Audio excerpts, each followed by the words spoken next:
Hello बच्चों, क्या हाल चाल? बढ़िया एकदम। जादुई मंत्र। एक तो 1 अरब जब आपने बोला मैं भी हिल गया अंदर तक।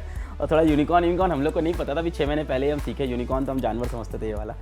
और मज़े भी लेते हैं वो हमसे कई बार, ये क्या बोला है, तुम खुद को देखो तुम्हारी क्या हाल है। तो 75 करोड़ तक के ऑफर गए थे, तो ये आए थे वहाँ।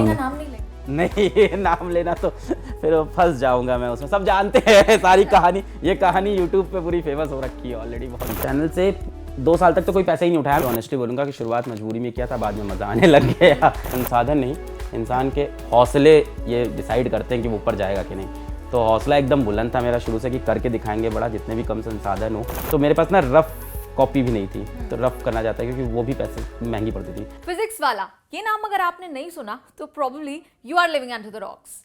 अलख पांडे जिन्होंने इसकी शुरुआत की, ये एडटेक प्लेटफॉर्म आज की तारीख में यूनिकॉर्न बन चुका है, यानी $1 अरब से ज्यादा का प्लेटफॉर्म बन चुका है, कंपनी बन चुकी है। कैसे बनी ये कंपनी एक यूनिकॉर्न, बताएंगे आज खुद अलख सर। अलख जी, बहुत बहुत स्वागत है आपका न्यूज़ तक पर। हमारे साथ जुड़ने के लिए बहुत बहुत शुक्रिया। सबसे पहली बात जो लोग जानना चाहते हैं आपके बारे में वो ये कि आज आपकी कंपनी जो है वो यूनिकॉर्न बन चुकी है, $1 अरब की कंपनी आपकी बन चुकी है। तो ये कैसे मुमकिन हुआ, ये लोग जानना चाहते हैं। शुरुआत कैसे हुई आपकी? तो शुरुआत ऐसे हुई कि जब मैं छोटा था तो मेरे को कोई फॉर्मल कोचिंग नहीं मिल पाई आईआईटी की या नीट की, क्योंकि घर में फाइनेंशियल कंडीशन ऐसी नहीं थी। और मेरे पिताजी को घर ही बेचना पड़ा जब हम लोग क्लास 6 में थे, तो एक स्लम एरिया में रहते थे रेंट पे। तो वहाँ से मेरे अंदर ये था कि यार ये एजुकेशन मेरी रुक रही है पैसे के चक्कर में, या मैं नहीं पहुँच पा रहा हूँ। और तब से मन में ये आग लगी हुई थी। फिर कॉलेज गए तो कॉलेज के अंदर भी फिर पढ़ा रहे थे। इवन हम तो टीचर क्लास 8 से रहे, क्लास 8 से ही हम पढ़ा रहे हैं बच्चों को, ट्यूशन पढ़ाते थे क्योंकि पैसे की थोड़ी दिक्कत थी।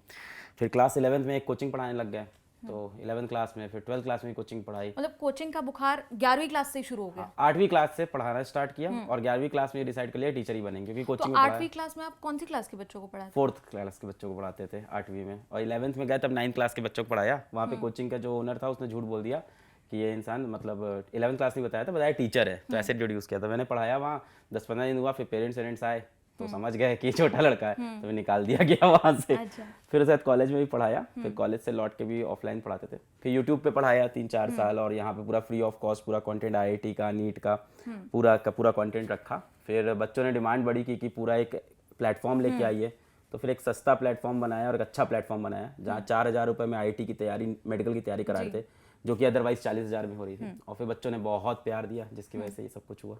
तो बड़ी अर्ली एज में आपने ये स्टार्ट कर लिया, आप बच्चों को कोचिंग देना, चाहे आप 9वीं क्लास में थे, 8वीं क्लास में थे, वहीं से आपने शुरू कर दिया छोटी क्लासेस के बच्चों को पढ़ाना। तो ये सिर्फ आर्थिक तंगी की वजह से था या कोई आपका डेडिकेटेड पैशन था कि कोचिंग ही करना है, बच्चों को पढ़ाना ही है, शिक्षा पर आपका जोर था? नहीं, मैं यहाँ पे ऑनेस्टली बोलूँगा कि शुरुआत मजबूरी में किया था, बाद में मज़ा आने लग गया।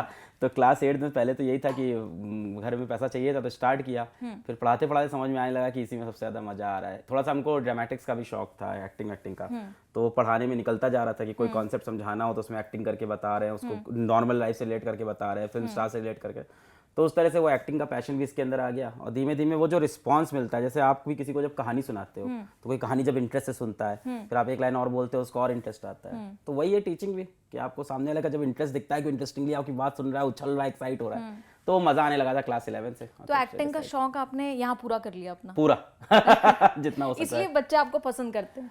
अब बच्चे किस लिए पसंद करते हैं, कुछ लोग कहते हैं कि पढ़ाने की वजह से पसंद करते हैं, कुछ कहते हैं कि बहुत ही कनेक्टेड रहते हैं बच्चे, क्योंकि ऐसे बैकग्राउंड से निकले तो बहुत कनेक्टेड फील होता है। कई लोग कहते हैं कि कॉन्सेप्ट बहुत ही वीक से उठा के हम हाई तक लेके जाते हैं, जो बाकी टीचर नहीं कर रहे हैं।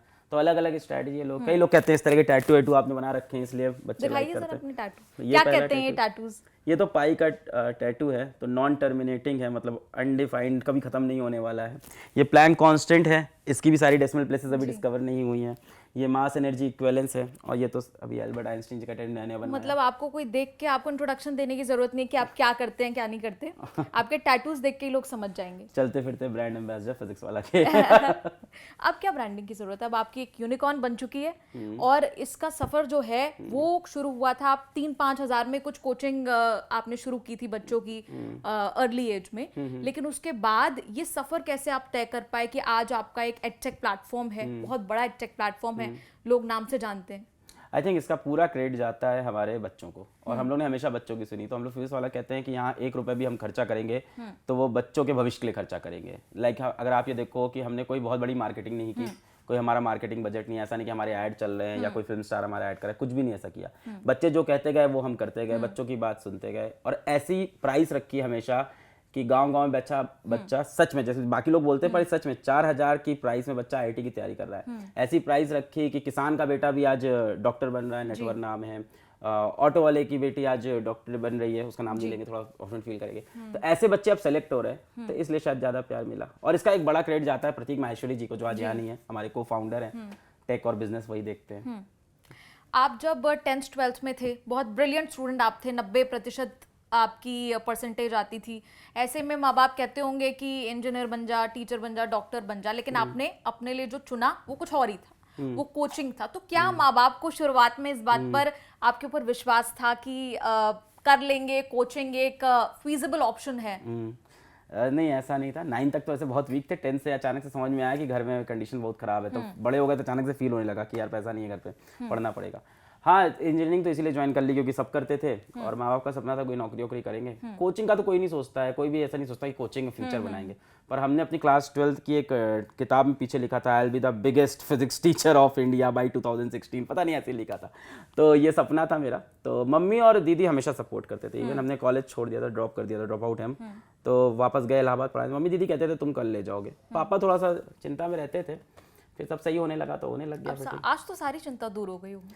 हाँ, अब तो चिंता, अब उनको मेरी हेल्थ की चिंता और ये सब उनको अब ज़्यादा होती है रेदर देन। हाँ, पापा को इस चीज़ की चिंता होती है कि मैं कहीं कुछ गलत ना बोल दूँ। यूट्यूब बड़ा ध्यान देते हैं, वो कहते हैं ये जो तुम बोल रहे हो, तुम्हारे जैसा तुम बोलते थे पहले 3 साल से वैसा नहीं, कुछ अलग बोल गए हो आज।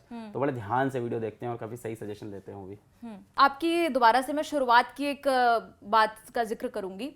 आपके माँ बाप को, आपको और आपकी बहन को पढ़ाने के लिए उन्हें अपना घर बेचना पड़ा था। घर जो होता है ना, वो इमोशन होता है कि आपके सर पर जो छत है वो चली जाए, उसे आप बेच दें, तो अंदाजा लगाया जा सकता है किस तरह की मजबूरी रही होगी। तो क्या उसी मजबूरी ने आपको कहीं ना कहीं कंपेल किया, आपको कहीं ना कहीं एक उसी मजबूरी ने आपको एक जज्बा दिया कि नहीं, यहाँ से बाहर निकलना है, ये मैं होने नहीं दूंगा? इस पर थोड़ी फनी स्टोरी है। क्लास 6 में थे तब घर बिक रहा था, क्लास 3rd में थे, आधा हिस्सा तब बिका, बचा हुआ क्लास 6 में। जब घर बेचने के लिए लोग नहीं आते हैं घर देखने, तो घर वालों को बड़ा बुरा फील होता है कि हमारा घर ऐसे देख रहे हैं, बुरा निकाल रहे हैं। अच्छा, हम बड़े खुश हो रहे थे कि घर कब बिकेगा और कब अप्रूव होगा, कब कोई बोलेगा ये घर पसंद आ गया। रीज़न ये था कि हमको चाहिए थी नई साइकिल 11 SLR, पापा दिला नहीं रहे थे। तो पापा ने कहा था बेटा जिस दिन घर बिकेगा उस दिन दिला देंगे। तो हम तो रोज़ मनाते थे कब बिक जाए घर, कब बिक जाए घर। फिर बिक गया, 11 SLR भी आ गई। पर उसके बाद हम लोग मूव किए जब एक स्लम एरिया में जाके, और वहाँ पे जब हम लोग किराए पे रहना स्टार्ट किए, तब अचानक से मेरे को डार्कनेस समझ में आई, अंधेरा समझ में आया कि ये क्या हो गया। एक साइकिल के चक्कर में हमने, मेरे को लग रहा था हमने बिकवा दिया, अगर हम मनाते तो रोज बिक जाए, तो हमें लगता था एक साइकिल के चक्कर में हमने क्या ही कर दिया ये। और फिर 6th से 7th का 8th का जैसे जैसे उम्र बढ़ती गई तो हमको समझ में आ रहा था कि हम लोग कहीं और फंस चुके हैं। अब पापा के पास वो वाली जॉब नहीं है, हमारे पास घर नहीं है, तो अब यहाँ से बहुत बड़ी लड़ाई लड़नी होगी। पर हाँ, ये सोचा था हमने बचपन में कुछ बड़ा करके जाएंगे एकदम। ये तो बचपन से आग थी मेरे अंदर, कुछ बड़ा करके जाएंगे। और फिर बस इसी पे लगे रहे। लेकिन कम संसाधन थे आपके पास, बहुत ज्यादा बैकग्राउंड भी उतना ज्यादा तब अच्छा नहीं था। तब लगा था कि भाई मैं यहाँ से कभी निकल भी पाऊंगा? मतलब आपने कहा कॉन्फिडेंस तो पूरा था आपको, लेकिन लगता था निकल पाएंगे कभी? माँ बाप को भी लगता था कि निकल जाएंगे? जितने भी बच्चे मुझे सुन रहे हो जो ऐसी हालत में हो, मैं उनसे ये बोले रहूँगा, संसाधन नहीं, इंसान के हौसले ये डिसाइड करते हैं कि वो ऊपर जाएगा कि नहीं। तो हौसला एकदम बुलंद था मेरा शुरू से कि करके दिखाएंगे बड़ा, जितने भी कम संसाधन हो। और उसके बारे में कभी कंप्लेन नहीं करनी चाहिए कि मेरे पास कम संसाधन है, ये वो है। जितना मिला है उसमें करो, उसमें बना के दिखाओ, तभी तो बात है। सारी फैसिलिटी मिल जाए और तब कुछ आप कर ले जाओ तो फिर तो क्रेडिट आपका बच्चा ही नहीं, फिर तो ये हो जाएगा कि सारी फैसिलिटी मिली हुई थी। तो स्टोरी तो यही होनी चाहिए ना कि इंसान कम संसाधन के अंदर लड़ झगड़ के किसी तरह से अपनी जर्नी खुद बनाए। जैसे आपने कम संसाधन की बात की, तो मेरे पास ना रफ कॉपी भी नहीं थी, तो रफ करना चाहता है क्योंकि वो भी पैसे महंगी पड़ती थी। तो हमारी एक मौसी थी, उन्होंने खूब ढेर सारे, उनके हस्बैंड मौसा जी रेलवे में थे, तो वो जो नहीं होते रफ पेपर मिलते हैं एकदम, जैसे करो क्रैक हो जाते हैं वो, तो वो उन्होंने दिए बारिश में रखे हुए, उसमें मैं करता था। और लाइट चली जाती थी, मोमबत्ती से उसमें पड़ता था, मुझे याद है पसीना लग जाता, वो फट जाता था। तो ऐसा भी टाइम हम लोग ने देखा है। पर हमको तब भी मजा आ रहा था कि इतना सारा पेपर मिल गया है अब रफ करने को, अब तो पूरा रफ मचा देंगे। तो एक रफ पेपर का भी स्ट्रगल हम लोग की लाइफ में था, पर ठीक है, होना चाहिए। मुझे लगता है ऐसा टाइम हर इंसान को देखना चाहिए, बहुत इंपॉर्टेंट है उसके लिए। फिजिक्स से प्यार कैसे शुरू हुआ? फिजिक्स से प्यार शुरू हुआ मेरा, इसका क्रेडिट जाता है इंजीनियर सुहेल तैयब सर को। इनके बारे में मैंने कभी बात ही नहीं की शायद। तो ये क्लास 11th में फिजिक्स पढ़ाते थे और मेरे को फ्री में पढ़ाया इन्होंने, क्योंकि मैं थोड़ा पढ़ने में अच्छा भी था। और मेरे जैसे फिजिक्स टीचर नहीं थे, मुझसे बहुत अलग थे, बहुत ही सीरियस और बहुत ही मेरे से बहुत ही अच्छे फिजिक्स टीचर हैं खैर वो। तो उनकी वजह से फिजिक्स में इनिशियल इंटरेस्ट आया, फिर उन्होंने थोड़ा सा एक नया डायरेक्शन मेरे को दिखा दिया। फिर एच सी वर्मा सर की किताब पढ़ने लगे, फिर स्टीफन हॉकिंग सर के बारे में पढ़ने लगे, आइंस्टीन के बारे में पढ़ने लगे। फिर हम पागलपना मेरा बढ़ता गया, बस फिर यही था, फिर रुका नहीं कभी पागलपना। फिजिक्स तो सब कुछ है ना, मतलब physics is all science that is there, rest everything is stamp collecting. बाकी सब तो सिर्फ पर्चा बिनना है, बाकी तो फिजिक्स ही है, ये मैं कहता हूँ। बाकी लोग इस पर थोड़ा बुरा मान जाएंगे। तो फिजिक्स से इंटरेस्ट क्लास 11 से बन गया, उसके बाद से फिर डूबे रहे उसी में। और उसके बाद आपने बीटेक किया, तीसरे साल में ड्रॉप आउट किया आपने। हाँ, और उसके बाद एक कंपनी से आप जुड़े भी थे हाँ, इसके बाद, हाँ। और वहां पर भी कुछ हुआ, वो बताएंगे आप? कौन सी कंपनी, थोड़ा इंसिडेंट बताएं। एक इसी तरह की एजुकेशन की ही कंपनी थी जहां आपने फिजिक्स पढ़ाना शुरू किया था। नहीं, ऑफर आए थे, मैं गया नहीं था। अच्छा। हाँ, तो काफ़ी बड़े बड़े ऑफर आए थे वहाँ से। पहले तो सबसे पहला ऑफर दिया था उन्होंने कि 500 रुपये ले लो और 30 सेकंड का वीडियो डाल दो मेरे लिए। तो वो तो हमने छोड़ दिया। फिर उसके बाद 500 से वो 5000, फिर 50 लाख, फिर वो 75 करोड़ तक के ऑफर गए थे। तो ये आए थे। कंपनी का नाम नहीं लेंगे? नहीं, नाम लेना तो फिर फंस जाऊंगा मैं उसमें, सब जानते हैं सारी कहानी। ये कहानी यूट्यूब पे पूरी फेमस हो रखी है ऑलरेडी, बहुत बड़ी, इसलिए हम नाम नहीं लेंगे। नाम लेने की जरूरत ही नहीं है बेसिकली। और लेकिन 75 करोड़ का आपको ऑफर आया? हाँ बिल्कुल। क्यों रिजेक्ट किया? क्योंकि हमें लगता है उस समय तक हम भारत में बहुत से बच्चों की इंस्पिरेशन थे, और अगर हम ऐसा करते, बाकी क्यों करते उसके तो बहुत से पॉइंट है। पैसा मिल रहा है, एक प्लेटफॉर्म मिल रहा है, टेक्नोलॉजी मिलेगी सीखने को। मैं अकेले अपने रूम में सारा काम कर रहा था। एक रूम में जमीन पे मेरा बेड होता था, यहाँ व्हाइट बोर्ड था, एक फोन था, एक ट्राइपॉड था। बाकी लोग टीम लेके बैठे थे, मतलब high class internet, high class laptop, editing studio, everything. मैं एक व्हाइट बोर्ड पढ़ाता था। एक बार गिर भी गया था व्हाइट बोर्ड, वो भी वीडियो है हम लोग पास, गिर जाता था बीच में, इस तरह की चीजें थी। तो पर मुझे लगा कि इस तरफ बहुत चीजें, पर एक चीज ऐसी कि हम बहुत से बच्चों के हम इंस्पिरेशन टाइप के थे। तो हम अगर कोई भी ऐसा स्टेप लेंगे तो ये देख के वो बोलेंगे यार अलग पांडे भी एक दिन बिक गया था, पैसा ही सबसे बड़ा होता है जिंदगी में। तो वो विजन से भटक जाएंगे। और हमने लगता है बहुत अच्छा कि दूसरी चीज ये भी दिक्कत थी कि उनके जितने भी ऑफर थे उसमें सिर्फ पैसों की बात थी। कभी वो ये बात नहीं करते थे कि कैसे हर बच्चे तक शिक्षा पहुंचेगी।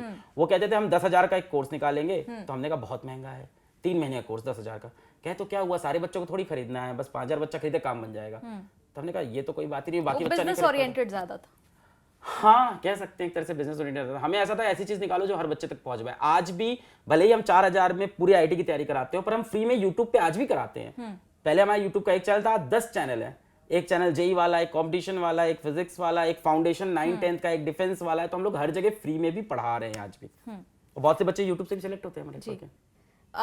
यूट्यूब की शुरुआत कैसे हुई? क्योंकि बहुत ही कम सब्सक्राइबर बेस तब रहा होगा जब आपने शुरुआत की। बिल्कुल। और वो पेशेंस हर किसी में नहीं होता कि आप 2 वीडियो डालें, उस पर कोई देखे ना या कम लोग देखे, आप फिर भी उसको जारी रखें, ये एक बड़ी बात होती है। तो वो पेशेंस कहाँ से आप अपने में लाएं? हुआ ये कि हम ऑफलाइन कोचिंग पढ़ा रहे थे 2014 से। अब 2016 में पहली बार यूट्यूब पे वीडियो डाला, 1, 2, 3, 4 करके 12 वीडियो डाले और नहीं चले, जो कि होना था। तो कोई 20-30 व्यूज आ रहे थे उसके ऊपर, और 2 लाइक होते थे, एक माँ का एक बहन का, 2 लोग के लाइक थे। अब हमें लगा कि यार तो चल ही नहीं रहा है, तो छोड़ दिया। जो आप कह रहे हो वही हुआ हमारे साथ भी, छोड़ दिया। फिर हम ऑफलाइन पे पढ़ाने लग गए। तो ऑफलाइन में एक बहुत बड़े टीचर होते हैं इलाहाबाद के, नाम नहीं बोलेंगे, उन्होंने हमसे, हम बड़ा अच्छा कर रहे थे उस टाइम, बड़े फेमस हो रहे थे। तो उन्होंने बोला अलग तुम बहुत अच्छा कर रहे हो, तुम अगले 10 साल में 7,000 बच्चों को पढ़ा दोगे। अच्छा। तो उनके हिसाब से ये तारीफ थी, और मेरे तो दिल पे लग गया। उस दिन रात में हम सो नहीं पा रहे थे, बस 7,000 यही मेरी जिंदगी होगी। 10 साल बाद तो बुढ़े ही हो जाएंगे यार, अब क्या। तो हमने कहा नहीं यार ये नहीं होना है। और तो फिर हमको समझ में आया ऑनलाइन चलते हैं और इस बार लग के खेलते हैं, आएंगे व्यूज, आएंगे नहीं आएंगे नहीं। अच्छा, दूसरी बड़ी इंटरेस्टिंग बात है कि चैनल मोनेटाइज नहीं है। चैनल से 2 साल तक तो कोई पैसा ही नहीं उठाया, हमें पता ही नहीं था यूट्यूब से पैसा आता है। तो हम तो ऑफलाइन में पढ़ाते थे, शाम में आके यूट्यूब पे फ्री में वीडियो डालते थे, एड वेड कुछ नहीं लगा रहे थे। 1 साल तक हमने वीडियो डाला और पूरे 1 साल वीडियो डालने पे 10,000 सब्सक्राइबर बने थे। जब 10,000 सब्सक्राइबर बने तो हमने कहा ऑफलाइन हम छोड़ देते हैं। जबकि घर वाले कहते थे 10,000 1 साल में बने, कुछ नहीं होना, पैसा भी नहीं आ रहा है। तो हम लोग कह रहे थे ये क्या कर रहे हो। तो फिर हमने कोचिंग में अच्छा कमा रहे थे, हमने कहा कोचिंग छोड़ते हैं, अब करेंगे ऑनलाइन और सारे बच्चों तक पहुंचेंगे। क्योंकि हम जब कोचिंग में थे वहाँ पे एक क्या बोलते हैं उसको हिंदी में पता नहीं, कल्ट आ गई थी फिजिक्स की। मतलब मेरी जीन्स रहती थी, उसमें फिजिक्स के फॉर्मूलेज लिखे थे पेंटेड, टी-शर्ट में, हाथ में टैटू, और बच्चों के अंदर फिजिक्स का इंटरेस्ट आ रहा है। और कमजोर बच्चे का इंटरेस्ट एक बार ला दो पढ़ाई में, फिर वो अपने आप कर ले जाएगा। टीचर वही है, टीचर वो नहीं है जो लगातार उसको खिलाता रहे। एक कमजोर बच्चे का इंटरेस्ट आ जाए, उसके बाद वो खुद से बढ़ने लगे, फिर एक दिन आपसे ऐसा सवाल पूछे कि आपको जाके रात में पढ़ना पड़ जाए, तो बात है। जो आपके स्टूडेंट्स हैं वो आपसे डायरेक्टली बात कर सकते हैं आराम से? आप किसी भी उनकी क्वेरी हो, आप लाइव सेशंस तो करते ही हैं। हाँ, लाइव सेशन करते हैं, बात कर लेते हैं यहाँ पे। ऐसा भी है, इंस्टाग्राम पे मैसेज का हम बहुत रिप्लाई करते हैं। और हमारे बच्चे भी हमको अपने जैसे ही समझते हैं, ये बहुत अच्छी चीज़ है। हमारे बच्चे आज भी हमको सुपरमैन नहीं समझते हैं कि ये बहुत बड़े आदमी है, सुपरमैन है। वो अभी भी हमको उतने ही हल्के में ही लेते हैं। वो हमको कहीं इवेंट में मिल जाएंगे, ऐसे ऐसे हाथ पकड़ के इधर खींचेंगे और कैमरा में हाथ थमा देंगे, सर एक सेल्फी ले दो हमारे साथ। खुद नहीं खींचेंगे, कहेंगे आप एक हमारे साथ सेल्फी ले दो।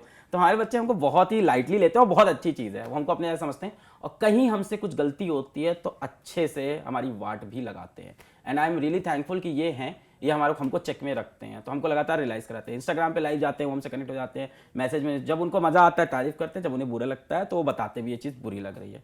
और हम दोनों चीज़ को पॉजिटिवली लेते हैं। आई थिंक इसी को अपनापन और प्यार कहते हैं। बहुत अपनापन है पीडब्ल्यू में, बहुत ज्यादा अपनापन है। आई डोंट थिंक किसी एडटेक के फाउंडर का किसी भी बच्चे से इतना कनेक्शन होगा जितना हम लोग ने अचीव किया है। बहुत अपनापन है और भगवान करे ये बना रहे बच्चों का अपनापन जी।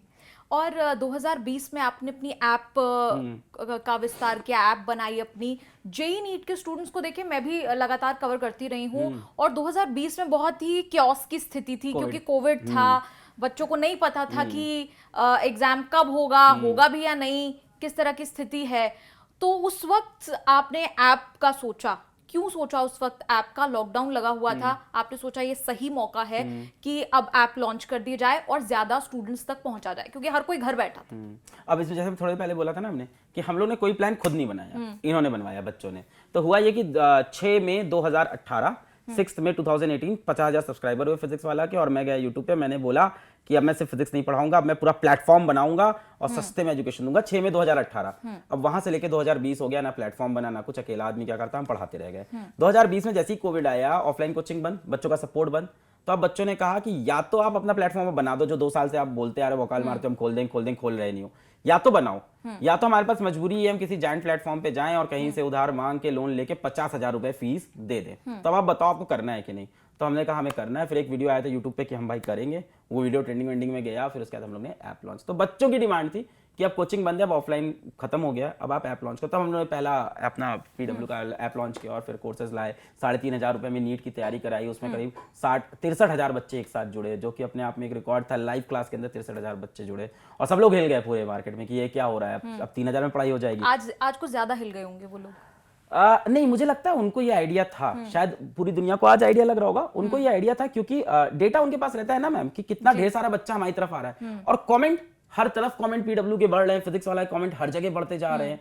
अच्छा, लोग तब उस टाइम काफी नेगेटिविटी भी फैलाए कि 3,000 में आईटी की तैयारी हो ही नहीं सकती यार, वो बेवकूफ बनाएंगे, ऐसा करेंगे वैसा करेंगे, बहुत कुछ बोला। फिर हमारे सिलेक्शन ने सबको बहुत जवाब दिया और फिर करके दिखाया हम लोग ने। अगर YouTube पर ही हम बात करें, YouTube के चैनल की आपने शुरुआत की, तब ढेरों सब्सक्राइबर नहीं थे। शुरुआत में ऐसा होता भी नहीं है कि एकदम से सब्सक्राइबर आ जाएं आपके पास। तो उस वक्त आपके पास इक्विपमेंट भी कम रही होगी। कैसे शुरुआत की? एक फोन से मात्र शुरुआत करी आपने? फोन था वही कोई 15-20 हज़ार का सैमसंग का जो फोन आते थे वही था। एक उसको पहले किताबों के ऊपर रख के, ट्राइपॉड भी नहीं होता ना पहले तो, और एक व्हाइट बोर्ड, मतलब देसी जुगाड़, व्हाइट बोर्ड लगाया। एक फोटो भी है, मैं आपसे शेयर कर दूंगा, आप उसको भी दिखाना। वो फोटो है, उसमें जैसे दीवार में कुर्सी दीवार नहीं होती, एकदम नॉर्मल दीवार है, यहाँ बेड है, पतली सी बीच में जगह है, वहां पे शूट करते थे वीडियो। और उस बोर्ड के बगल में बेल्ट वेल्ट टंगी, एकदम नॉर्मल जैसा देसी घर होता है ऐसा घर था। और हाँ था, दिक्कत थी उसमें, बट मजा आ रहा था। लगा हम ना बहुत ज्यादा कमेंट पे ध्यान देते थे कि बच्चे क्या बोल रहे हैं, और उन्होंने बहुत सिखाया मुझे इस ऑनलाइन जर्नी के अंदर कि कैसे पढ़ाना है आपको। कभी भी बोर्ड पे लिख के कुछ मत लाया करो, यही लिखा करो, टाइम दिया करो हमें लिखने का, क्वेश्चंस का लेवल कैसे उठाना है, टफ क्वेश्चन भी कराने हैं आपको, इजी क्वेश्चन भी कराने हैं आपको मल्टीपल चॉइस क्वेश्चन भी कराने हैं, आपको कनेक्टेड भी रहना है। तो ये सारी चीजें बच्चों ने सिखाई धीमे धीमे। आई थिंक इनिशियल 10,000 सब्सक्राइबर लाने में 1 साल लगा, पर उसके बाद अचानक से पता नहीं शायद जादू हुआ। जादू क्या हुआ ना कि हम 2 नाव पे पैर रखे थे, ऑफलाइन भी पढ़ा रहे थे और यूट्यूब पे वीडियो भी डाल रहे थे। तो इसलिए मैं बोलता हूँ कभी भी प्लान बी नहीं होना चाहिए लाइफ में। प्लान बी को काट दो, फिर रस्सी पे लटकने वाली बात है, फिर पानी में कूदने वाली बात है, या तो तैरोगे या डूबोगे। तो हमने एक ऑफलाइन कोचिंग छोड़ दी और वहां से मेरे अच्छे पैसे कमा रहा था, मेरे पास पैसे भी नहीं अब। तो पापा ने बोला तुम पहले आदमी हो जो दूसरी नौकरी को मिलने से पहले पहली नौकरी छोड़ रहा है। हमने कहा नहीं, अब इस पे करेंगे फुल फॉर्म, तभी मजा आएगा। तो फिर हम घुस गए, फिर वही निकल आए बाहर। तो फिर पूरा ध्यान जब इस पे लग गया, फिर कोटा गए, कोटा से खूब सारे स्टडी मटेरियल लेके आए, उसको पढ़ते थे 4-4 घंटा बैठ के रूम में, सिटी लगा के, किसी से मिलते नहीं थे। हमको लगता है पिछले 2-3 साल से हम ना घर वालों से मिले ना किसी फैमिली फंक्शन में गए। तो काफी डेडिकेटेडली घुसे हुए थे और कैमरे से बात करते रहते थे। कभी कभी पागलपना भी लगता था कि 1.5 घंटा कैमरे से बात कर रहे हैं, कोई सामने नहीं है, अकेले बोल रहे हैं, अकेले हंस रहे हैं अपने ही मजाक पे। अच्छी जर्नी है, मतलब बढ़िया था। और यही मजाक बच्चे पसंद भी करते हैं आपका? बहुत ज़्यादा, आई थिंक बहुत पसंद करते हैं, उनको मज़ा आता है। तो उनसे डे टू डे लाइफ की बात करते हैं और उनके जैसे बैकग्राउंड से आए हैं तो आई थिंक वो अपने यूपी बिहार के बच्चे तो कुछ ज़्यादा ही कनेक्ट कर जाते हैं। उनको लगता है हमारे जैसा मास्टर है और मज़े भी लेते हैं वो हमसे। कई बार ये क्या बोला है, तुम खुद को देखो, तुम्हारी क्या हाल है, तो मज़े भी ले लेते हैं कभी कभी। क्रिटिसिज्म भी चलता है? बहुत चलता है और मैं बहुत पॉजिटिवली लेता हूँ। हम बहुत चैलेंज चीज़ में हम क्रिटिसिज्म में उसे आप फीडबैक की तरह लेते हैं? बाकी लोग को भी हम बहुत समझाते हैं कि यार क्रिटिसिज्म हो तो उसको पॉजिटिवली लो, और कोई भी कंट्रोवर्सी जो रहती है वो 10 से 15 दिन से ज़्यादा नहीं टिकेगी अगर आप उसके जवाब नहीं दोगे। आप वापस अपने काम में लग जाओ, काम से जवाब दो लोगों को, अच्छा काम करते रहो। बीच बीच में तो हर किसी को क्रिटिसाइज करते हैं, माँ बाप क्रिटिसाइज कर देते हैं, तो उसमें क्या बड़ी बात है। तो पॉजिटिवली लेना चाहिए। और जैसे आपने कहा कि दो नाव पे कहीं ना कहीं आप सवार थे, ऑफलाइन भी पढ़ा रहे थे, ऑनलाइन भी पढ़ा रहे थे। आपने कहा कि पहली नौकरी, मतलब अगर आपके पास दूसरी नौकरी ना हो तो आप पहली नौकरी छोड़ते नहीं है। ये आम तरह का एक माइंडसेट रहता है कि भाई बिल्कुल नहीं, और माँ बाप तो बिल्कुल पीछे पड़े रहते हैं कि आप पहली नौकरी कैसे छोड़ सकते हैं जब तक आपके पास दूसरी ही नहीं है। तो ये रिस्क बड़ा ही, मैं इसको भयंकर रिस्क मानती हूँ। नहीं तो इससे पहले तो और बड़ा रिस्क है ना। जो कॉलेज गए थे HBTI, उसके लिए बैंक से लोन था 1,80,000 का, तो वो भी तो छोड़ के आ गए थे। तो बैंक लोन से गए थे पढ़ने और कॉलेज छोड़ के आ गए, वो बैंक लोन बाद में भरा, तो रिस्क लेने की कैपेसिटी वहीं से बढ़ गई थी कॉलेज छोड़ने के बाद से। आपको लोग पसंद करते हैं, स्टूडेंट्स पसंद करते हैं, और स्टूडेंट्स ही आपकी जो मेन ऑडियंस है, स्टूडेंट्स ही हैं जो आपको देखते हैं जेईई नीट के कॉम्पिटिटिव एग्जाम्स के। ऐसा आपको क्या लगता है कि ऐसी आप में क्या अलग बात है जो बाकियों से आपको बिल्कुल, मतलब यू स्टैंड आउट? ये तो बच्चे ज्यादा अच्छा बता पाएंगे, बाकी क्या बात है कमेंट्स में लिखकर जरूर बताएं बच्चे। हाँ, ये बच्चे ही बता पाएंगे। हमें लगता है कि एक तो फिजिक्स को इंगेजिंग बनाया हमने, बहुत इंटरेस्टिंग बनाया, और दूसरा लगता है ऐसा स्ट्रक्चर मिसिंग था उस टाइम ऑनलाइन में। तीसरा मुझे सच्ची में ऐसा लगता है I was the right person at the right time. तब कोई फ्री में पूरा कंटेंट नहीं दे रहा था, हम अर्ली बिगनर कह दो, उसका भी हमको एडवांटेज मिला, अर्ली एडवांटेज आपको मिला। और आज भी हम कनेक्टेड है बच्चों से, तो उनको ऐसा नहीं फील होता कि सर ग्रो कर रहे हैं तो अब हमसे ध्यान नहीं देंगे। और अब या ऐसा भी हुआ ना कि हम लोगों ने साल बाई साल कोर्स की प्राइस बढ़ाई नहीं, उससे भी एक नेगेटिव होता है। तो हम लोगों ने वही कोर्स प्राइस रखी, कई बार उससे कम भी कर देते हैं, और बच्चे जितना भी फीडबैक देते हैं उससे हम लोग नए नए प्रोडक्ट बना के उनके सामने लाते हैं। तो हम लोग लगातार इंप्रूव किया है, और जिस दिन हम लोग गलत करते हैं गाली भी पड़ती है बच्चों से उस दिन तो ये तो चलता रहता है। अच्छा, ऐसा भी है, आपने एक बात ये भी कही थी कि at least 1 student in 6 medical and 1 in 10 engineering colleges वो आपके एलुमनाई हैं, आपसे पढ़े हुए हैं। From PW। हर सरकारी मेडिकल कॉलेज में पढ़ने वाला छठा बच्चा PW का स्टूडेंट है, या तो वो हमारे पेड बैच से पढ़ा है या हमारे फ्री बैच से पढ़ा है, और वो हम लोग को बहुत प्यार करता है। और ये इसलिए हो पाया क्योंकि हम लोग पहली बार ये सोच लेके आए कि हर बच्चा तैयारी कर पाए। भाई बहुत सा बच्चा तैयारी सिर्फ इसलिए नहीं कर पाता क्योंकि वो 1-1.5 लाख रुपए की फीस दे ही नहीं सकता है, या ऑनलाइन 50,000 की फीस दे ही नहीं सकता है। अब उसके पास वो कंटेंट पहुंच ही नहीं रहा है जिस तरह के क्वेश्चन एग्जाम में आ रहा है, उसको बस एक छोटा सा पुश चाहिए होता है उस बच्चे को। जैसे हमारी एक बच्ची है, उसने ना मैम बड़ा ये मूविंग चीज है कि वो 4,000 का कोर्स नहीं ले पाई। उसने 26 जनवरी को हमने जब डिस्काउंट चलाया तो उसने वही कोर्स 1,800 रुपए में खरीदा, और वो सेलेक्ट होकर इस टाइम दिल्ली के गवर्नमेंट मेडिकल कॉलेज में पढ़ रही है।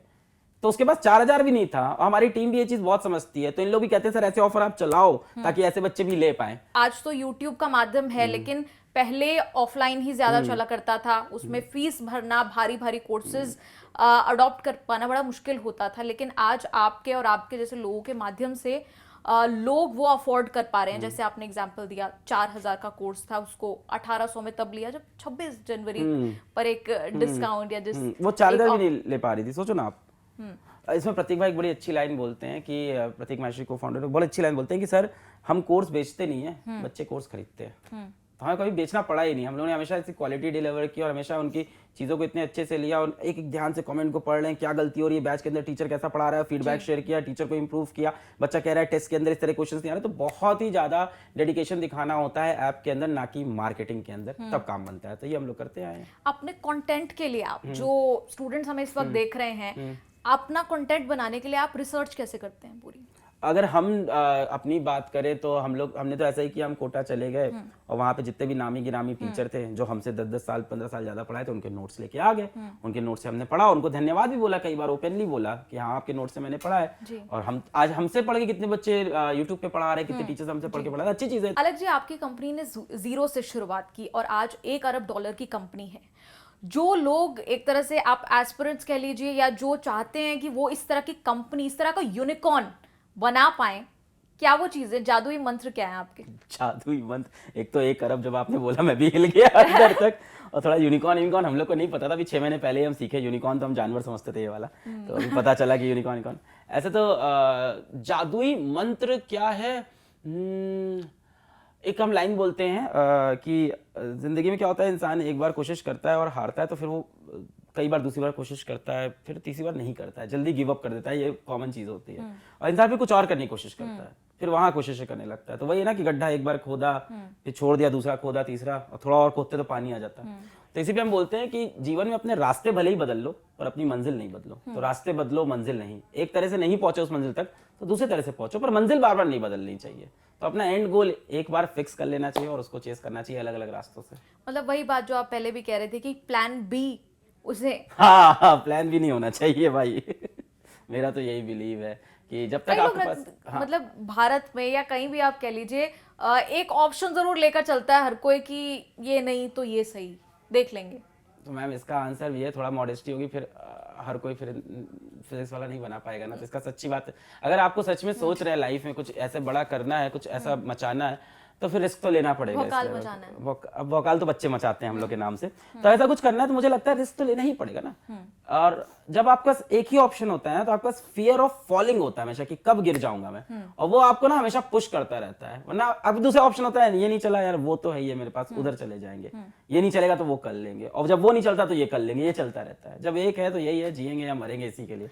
अच्छा, उदाहरण के तौर पर आप बता सकते हैं किस तरह आप, वैसे तो बच्चों ने इनको बहुत देखा है, लेकिन न्यूज़ तक के जरिए उदाहरण के तौर पर अगर आप बता पाएं कि किस तरह आप पढ़ाते हैं, आपका अंदाज आपके अंदाज का एक झलक जो है वो न्यूज़ तक पर देख लें। मेरे अंदाज का एक झलक तो हम शुरुआत ऐसी करते हैं हमेशा आके, हेलो बच्चों, क्या हाल चाल, बढ़िया एकदम। तो ये एक अपने आप में एक नया तरीका था इंट्रोडक्शन का, इसको बच्चे बहुत कॉपी करते हैं और कॉन्सेप्ट्स को रिलेट कर देते हैं थोड़ा हंसी मजाक की चीज़ से, बच्चों की ज़िंदगी की बातों से। जैसे अब एक इलेक्ट्रोमैग्नेटिक इंडक्शन का एक टॉपिक है, तो वहाँ पे एक बहुत बढ़िया मजाक बनता है।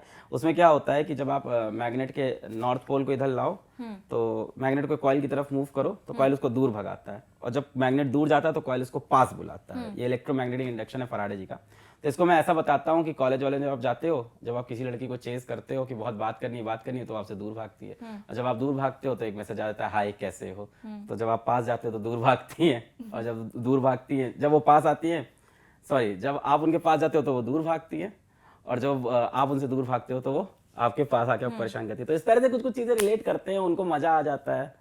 इतना ही फन चाहिए बच्चों को, इतने वो समझ जाते हैं। बिल्कुल, मतलब यंगस्टर्स वाले अंदाज में उन्हीं की भाषा में आप बताते हैं। करना पड़ेगा। आप ये नहीं कह सकते ये गलत है, ये ऐसे नहीं करना चाहिए, टीचर ऐसे नहीं बोल सकता, ये नहीं चलेगा ना। फिर बच्चे को सिखाना नहीं है। फिर आपको, आप बात कर रहे हो 20 साल पहले की, बच्चा इतना आगे आ गया है ना। आज 7th क्लास के बच्चे की गर्लफ्रेंड होती है, और एक्सेप्ट कर लो उसको। आपको दिक्कत क्या है, उसकी जिंदगी ये बना रहा है, सही मायने में उसको समझाओ कि भाई अभी पढ़ाई पे ध्यान दे लो, उसको सही तरह से समझाओ। आप उसको डांट पीट कुछ नहीं कर सकते। उसके हाथ में मोबाइल है, इंस्टाग्राम है, उसने सब देख लिया है। जो आपको लग रहा है उसको नहीं पता, उसको सब पता है दुनिया में। तो उसको एक्सेप्ट करो और उनके साथ चलने की कोशिश करो। और मुझे लगता है मैं अपडेटेड रहता हूँ, सारे मीम पढ़ता हूँ और मीम के फॉरवर्ड में चलता हूँ। जैसे मैंने बीच में एक अपनी टी शर्ट पे लिखवा दिया था। और अब देखो, अब आपको बच्चे को बताना है ना कि आप प्यार मोहब्बत में नहीं पढ़ो, पढ़ाई करो, तो उसको बताने का एक तरीका होता है। मेरी टी शर्ट के पीछे लिखा था, तेरा भी कटेगा, और आगे लिखा था, फिर तू भी फिजिक्स पढ़ेगा। तो भाई एक बार कटना तो तुम्हारा जरूर है, फिर आओगे तो पढ़ने ही लास्ट। तो इस तरह से कुछ बच्चों से रिलेट करना चाहिए, यंग जनरेशन से। सर, एक और सवाल ये कि ज़रूर आपने अपना यूट्यूब चैनल शुरू किया, और उसके बहुत पहले ही आप जब 3-5 हज़ार में कोचिंग देते थे बच्चों को 8वीं-9वीं क्लास में ही, चुनौतियां हर जगह थी आपकी ज़िंदगी में, और इन्हीं चुनौतियों से आज का युवा जो है वो डरता है कि किसी तरह वो संघर्ष जो है उससे गुजरना ना पड़े। आप कैसे उन चुनौतियों से आपने पार पा लिया? हमें लगता है कि आज हम और आप बात कर रहे हैं तो वो चीजें चुनौती लग रही है, तब वो चुनौती नहीं थी, तब वो जिंदगी थी। अगर अगले आज नहीं पढ़ाएंगे तो अगले महीने का राशन कहाँ से आएगा, स्कूल की फीस कहाँ से जाएगी। तो हमें लगता है ये जीवन है, और जीवन में हर समय खुशी और दुख एक साथ रहता है। आज ऐसा नहीं कि मेरी जिंदगी में सब कुछ खुश है, आज मेरे पास अलग तरह की दिक्कतें हैं और मैं उनसे भी परेशान हो सकता हूँ। तो चुनौतियां सबकी जिंदगी में, किसी को लगता है कि आज हम लोग यहाँ बैठे हैं, हमारी आपकी लाइफ में चुनौती नहीं, बहुत चुनौती है। हाँ, हो सकता है वो चुनौती का माध्यम अलग हो, तरीका अलग हो। तो चुनौती हर जगह है, जीवन जीना होता है, स्ट्रगल कुछ नहीं होता। हमें लगता है हर समय जीवन है और लड़ते रहना चाहिए। और क्या, हर दिन लड़ाई है। इसको वीडियो गेम की तरह, मैं कई बार तो लाइफ को वीडियो गेम की तरह खेलो ना, कि ये लेवल जीत जाओगे तो अभी रानी नहीं मिल जाएगी, एक अगला लेवल आएगा जो और टफ होगा, वो जीत जाओगे, फिर इस तरह से जिंदगी बीतती है। और मुझे लगता है संघर्ष के बिना जीवन ही नहीं है, पूरा जीवन ही संघर्ष है, नहीं? हाँ, देखने का नजरिया है। पूरा जीवन संघर्ष है या पूरा जीवन मजा है, जी लो उसी को, उसको एक्सेप्ट कर लो।